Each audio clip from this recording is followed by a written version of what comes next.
kita ketemu lagi. Assalamualaikum warahmatullahi wabarakatuh. Perkenalkan, nama saya Vina Agustiani. Saya mahasiswi dari UIN Sultan Tasaifudin Jambi dengan nomor induk mahasiswa 203200229. Program Studi Manajemen Pendidikan Islam. Nah, di video kali ini saya akan membahas tentang konflik dan komunikasi dalam organisasi. Nah, yang tadi kan konflik dalam dunia kerja. Nah, yang sekarang konflik dalam organisasi. Tugas mata kuliah Etika Manajemen. Dosen pengampu Ibu Yuliana Afifah MPD. Nah, kita lanjut. Konflik merupakan bentuk interaksi, perbedaan, kepentingan, persepsi, dan pilihan. Wujudnya bisa berupa ketidaksetujuan kecil sampai ke perkelahian. Perbedaan pendapat di antara dua atau lebih anggota atau kelompok dan organisasi yang muncul dari kenyataan bahwa mereka harus membagi sumber daya yang langka atau aktivitas kerja dan mereka mempunyai status, tujuan, nilai, atau pandangan yang berbeda, di mana masing-masing pihak berupaya untuk memenangkan kepentingan atau pandangannya. Konflik juga dapat dirasakan, diketahui, diekspresikan melalui perilaku-perilaku komunikasi.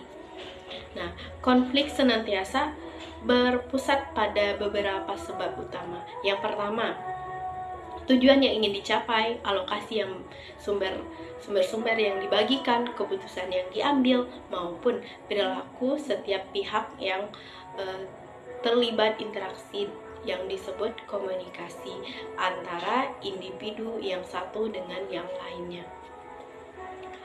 Nah, tidak dapat disangkalkan lagi akan menimbulkan konflik dalam level yang berbeda-beda. Konflik dalam organisasi adalah suatu kondisi dalam organisasi di mana terdapat perbedaan pendapat atau pertentangan dalam menjalankan tugas untuk melaksanakan visi dan misi organisasi. Nah, konflik merupakan kondisi yang dapat menghambat proses pelaksanaan tugas guna pencapaian tujuan organisasi. Konflik ini didefinisikan juga sebagai kondisi yang saling bertabrakan, tidak sesuai terjadi perseteruan, perkelahian, dan interaksi yang bertentangan sebagai akibat adanya perbedaan kepentingan dari berbagai pihak. Konflik dapat terjadi dalam kondisi apapun, tidak terbatas oleh tempat, waktu, dan subjek. Konflik tidak hanya terjadi antar individu saja, karena konflik juga dapat terjadi pada kelompok, organisasi, bahkan sampai ke level negara. Untuk itu, perlu adanya upaya untuk mendapatkan kesesuaian atau kesepahaman pada pihak yang mengalami konflik. Upaya tersebut disebut dengan pengelolaan konflik atau lebih dikenal dengan istilah manajemen konflik. Menurut pendapat Goldhaber, komunikasi organisasi adalah proses pertukaran informasi atau pesan antara individu yang satu dengan yang lain untuk menyatukan persamaan dan saling bergantungan satu sama lain agar menciptakan lingkungan yang kondusif dan terhindar dari ketidakpastian. Dari definisi ini, terdapat 7 konsep kunci komunikasi organisasi antara lain.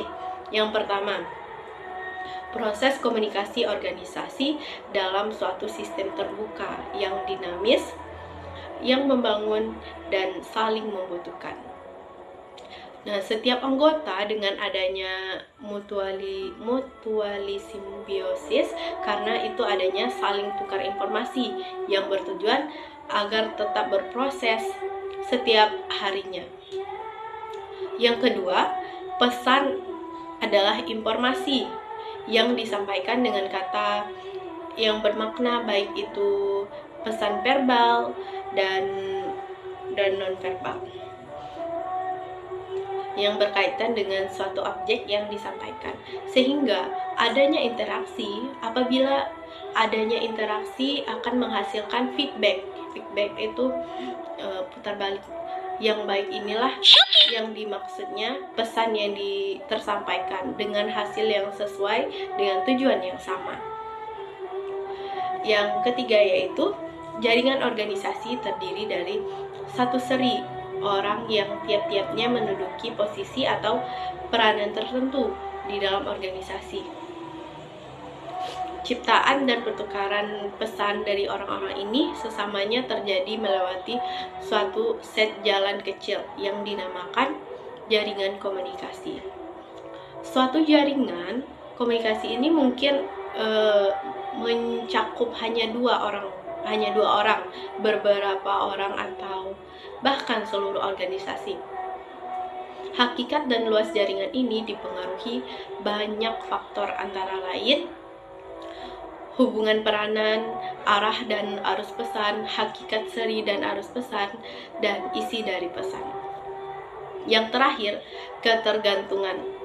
Nah, keadaan saling tergantung satu bagian dengan bagian yang lain dalam satu organisasi telah menjadi sifat suatu organisasi yang merupakan suatu sistem terbuka.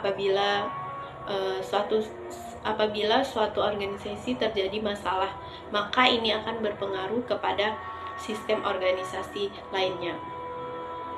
Sehingga diperlukan jaringan komunikasi yang mendukung segala aktivitas dalam sistem organisasi agar berjalan dengan baik dan lancar. Yang kelima, hubungan dalam organisasi sangat dibutuhkan karena organisasi adalah suatu sistem terbuka yang ia jalani dalam kehidupan sosial manusia. Nah, baiklah, cukup sekian pembahasan saya tentang konflik dan komunikasi dalam organisasi. Semoga teman-teman bisa mengambil arti penting di dalam konflik dan komunikasi dalam organisasi. Baiklah, saya tutup dengan wabillahi taufik wal hidayah. Wassalamualaikum warahmatullahi wabarakatuh.